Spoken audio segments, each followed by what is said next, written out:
하늘의 보물을 쌓음으로써 재물의 속박에서 벗어나고 공중의 새와 들의 백합화를 돌보시는 하늘 아버지를 신뢰함으로써 모든 염려의 짐을 내려놓은 하나님, 나라의 백성은 이제 그 자유로워진 영혼으로 이웃과의 관계라는 가장 실제적이고도 어려운 현실의 영토 속으로 걸어 들어가게 됩니다.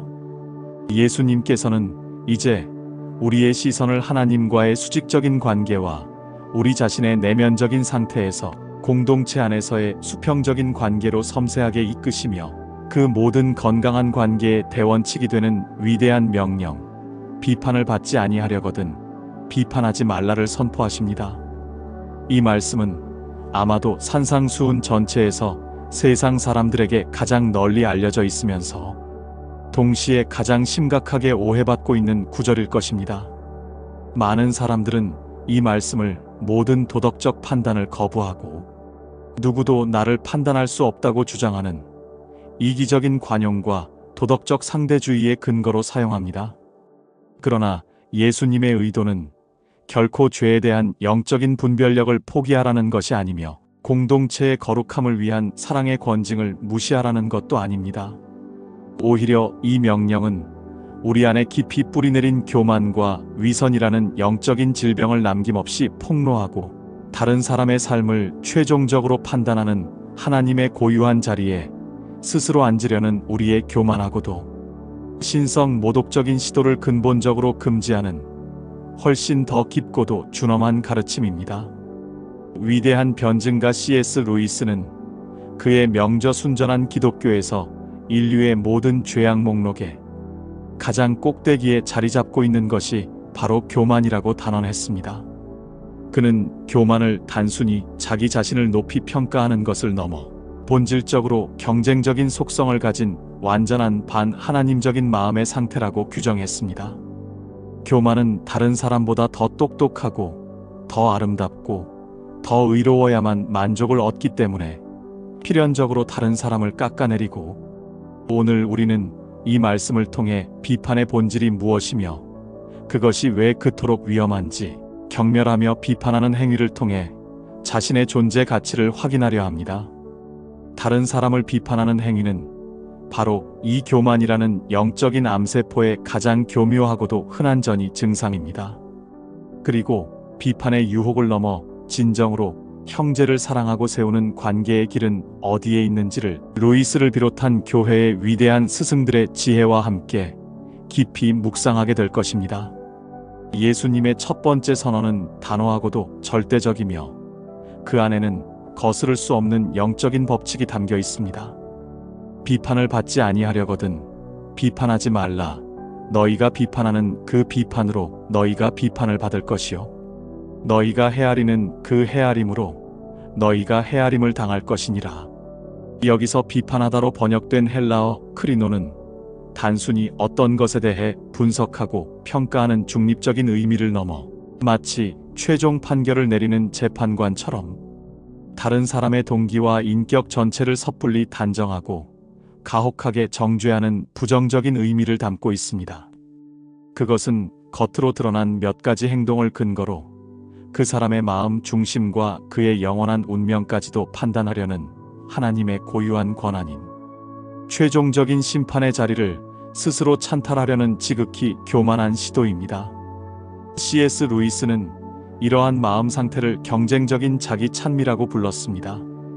그는 우리가 다른 사람의 작은 실수를 발견했을 때 느끼는 은밀한 쾌감의 정체를 폭로합니다. 그것은 순수한 정의감이 아니라 적어도 나는 저런 실수는 하지 않아라고 말하며 상대적인 우월감을 통해 자신의 불안한 자아를 위로하려는 교만의 속삭임이라는 것입니다. 바로 이 경쟁적인 마음이 우리로 하여금 다른 사람을 향해 가혹한 잣대를 들이대게 만듭니다. 예수님께서는 이러한 정죄적인 비판이 왜 그토록 어리석고 위험한지를 영적인 상호성의 원리를 통해 설명하십니다.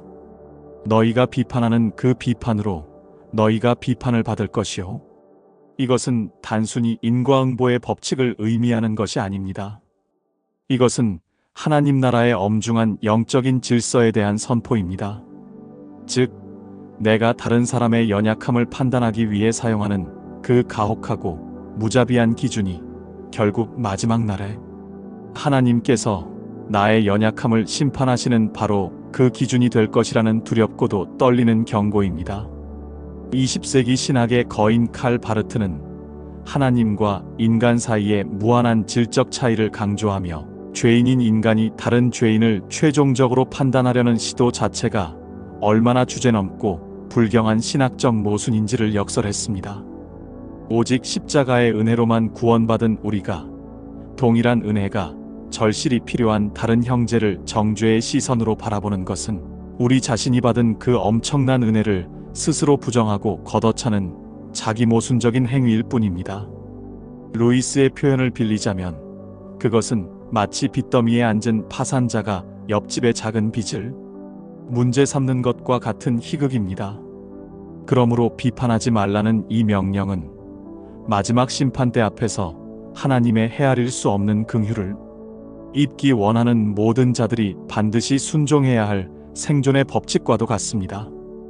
그렇다면 우리는 왜 그토록 쉽게 다른 사람의 잘못을 찾아내고 비판하며 정죄하는 이 위험한 유혹에 빠지는 것일까요? 예수님께서는 이어지는 비유를 통해 그 심리적인 원인과 영적인 실상을 날카롭고도 위트 있게 파헤치십니다. 어찌하여 형제의 눈 속에 있는 티는 보고 내 눈 속에 있는 들보는 깨닫지 못느냐 보라. 내 눈 속에 들보가 있는데 어찌하여 형제에게 말하기를 나로 내 눈 속에 있는 티를 빼게 하라 하겠느냐? 이 비유는 의도적으로 극단적이고 과장된 이미지를 사용하여 우리의 위선적인 실상을 거울처럼 비추어 폭로합니다. 티로 번역된 카르포스는 아주 작은 나무 조각이나 눈에 잘 보이지도 않는 지푸라기 부스러기를 의미하는 반면 들보로 번역된 도코스는 집을 지을 때 기둥과 기둥을 연결하는 거대하고 무거운 대들보를 의미합니다. 자신의 눈에는 집채만 한 대들보가 깊숙이 박혀 있어 앞을 제대로 보지도 못하는 사람이 그것은 전혀 인지하지 못한 채 형제의 눈에 들어간 먼지 한 톨을 빼주겠다며 소란을 피우고 있는 모습은 실로 희극적이면서도 동시에 비극적입니다. 이것이 바로 위선의 본질입니다. 위선은 단순히 다른 사람에게 거짓말을 하는 것이 아니라 자기 자신을 교묘하게 속이는 것에서부터 시작됩니다. C.S. 루이스는 그의 풍자 소설 스크루테이프의 편지에서 악마 스크루테이프가 조카 워무드에게 인간을 유혹하는 가장 효과적인 방법 중 하나로 바로 이 자기 기만을 사용하라고 조언하는 장면을 묘사합니다. 스크루테이프는 말합니다. 인간이 자기 자신의 죄를 돌아보지 못하게 하는 가장 좋은 방법은 그가 다른 사람의 죄에 대해 끊임없이 생각하고 분개하게 만드는 것이다. 즉, 형제의 눈에 있는 티에 대한 우리의 집착은 종종 마주하기 두려운 내 눈 속의 들보를 외면하기 위한 무의식적인 연막 작전일 수 있다는 것입니다. 자신의 더 크고 치명적인 죄와 결점은 애써 외면하거나 그럴듯한 명분으로 합리화하면서 다른 사람의 사소하고 연약한 잘못은 마치 현미경으로 들여다보듯 확대하고 분석하여 비판함으로써 상대적으로 자신은 의롭고 괜찮은 사람이라는 영적인 착각 속에 안전하게 머무르려는 교묘한 자기기만인 것입니다. 현대 영성의 대가인 헨리 나우에는 그의 명저 상처 입은 치유자에서 우리가 다른 사람을 진정으로 도울 수 있는 유일한 길은 우리의 강함이나 도덕적인 완벽함을 통해서가 아니라 오히려 우리 자신의 깊은 상처와 연약함을 정직하게 인정하고 바로 그 자리에서부터 형제의 아픔에 동참하는 것이라고 말했습니다. 자신의 눈에 박힌 들보를 깨닫지 못하는 사람은 결코 다른 사람의 눈에 있는 티를 빼줄 수 있는 자격도 능력도 없습니다. 예수님의 가르침의 목적은 공동체 안의 모든 종류의 상호교정과 사랑의 권징을 원천적으로 금지하려는 것이 결코 아닙니다. 만일 그렇다면 교회는 죄와 무질서가 방치되는 무책임한 공간으로 전락하고 말 것입니다. 오히려 주님께서는 올바른 권징을 위한 절대적인 전제 조건과 그 올바른 영적인 순서를 우리에게 가르쳐 주고 계십니다. 외식하는 자여 먼저 내 눈 속에서 들보를 빼어라. 그 후에야 밝히 보고 형제의 눈 속에서 티를 빼리라. 이 말씀은 우리가 형제의 눈에서 티를 빼주는 거룩한 책임을 완전히 포기하라는 것이 아니라 그 민감하고도 중요한 책임을 감당하기 전에 반드시 그리고 예외 없이 먼저 선행되어야 할 일이 있음을 분명히 합니다. 그것은 바로 먼저 내 눈 속에서 들보를 빼는 것입니다. 이것은 하나님 앞에서 나의 깊은 죄와 교묘한 위선을 정직하게 인정하고 십자가의 은혜로 값없이 용서받으며 내 안에 내주하시는 성령의 도우심으로 나의 삶을 개혁해 나가는 처절하고도 지속적인 회개와 성화의 과정입니다. C.S. 루이스는 성화의 과정을 낡고 허물어져가는 집을 수리하는 것에 비유했습니다. 우리는 처음에 그저 물이 새는 지붕이나 삐걱거리는 문 정도를 고쳐달라고 하나님께 요청하지만 위대한 건축가이신 하나님은 우리가 상상하지 못했던 기초 공사부터 시작하여 집 전체를 완전히 새로운 궁전으로 바꾸는 대공사를 시작하신다는 것입니다. 들보를 빼는 것은 바로 이 고통스럽고 전면적인 내적 공사를 기꺼이 허용하는 것입니다. 이 과정을 통해 나의 영적인 교만이 십자가 아래서 깨어지고 나 역시 단 한순간도 하나님의 긍휼 없이는 서 있을 수 없는 연약한 죄인임을 뼛속 깊이 깨닫게 될 때 비로소 나의 영적인 시력은 회복되기 시작합니다. 그 후에야 밝히 보고 들보가 빠진 눈은 비로소 사물을 명확하고 왜곡 없이 볼 수 있게 됩니다. 즉 형제의 문제를 더 이상 나의 의로움을 증명하기 위한 정죄와 교만의 시선이 아닌 함께 아파하고 함께 짊어지고자 하는 긍휼과 사랑의 시선으로 바라볼 수 있게 된다는 것입니다.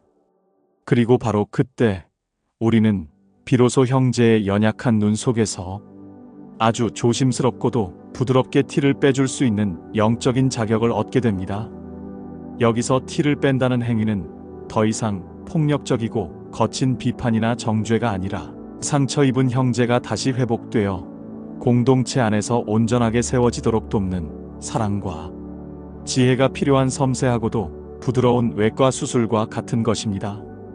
나치에 저항했던 순교자 신학자 디트리히 본헤퍼는 그의 저서 성도의 공동생활에서 그리스도인의 공동체 안에서 행해지는 형제적인 권면은 결코 나의 의로움을 드러내기 위한 수단이 되어서는 안 되며 오직 그리스도의 사랑과 용서에 근거하여 서로의 짐을 함께 지고 함께 세워져가는 은혜의 과정이어야 한다고 강조했습니다.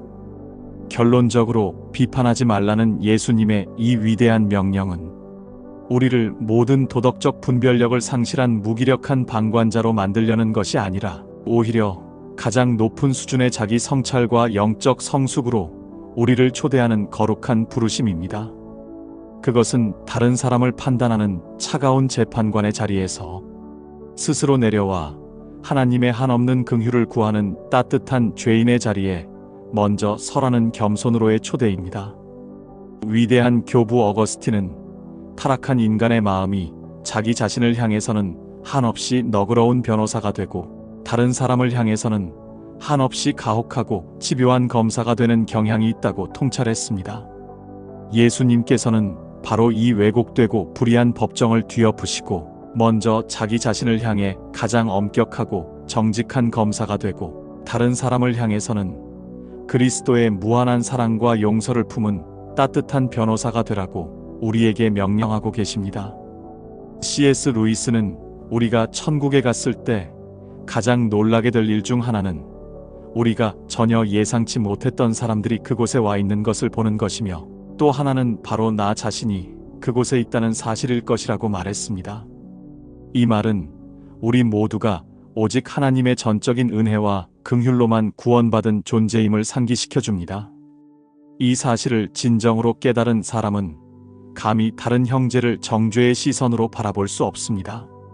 우리의 공동체가 서로의 티를 찾아내기 위해 혈안이 되어 날카로운 비판의 칼날을 휘두르는 정죄의 장이 아니라 각자 자신의 들보를 먼저 빼내기 위해 함께 씨름하며 서로의 연약함을 긍휼로 덮어주고 일으켜 세우는 은혜의 장이 될 때 비로소 세상은 우리를 통해 참된 교회의 아름다운 모습을 보게 될 것입니다.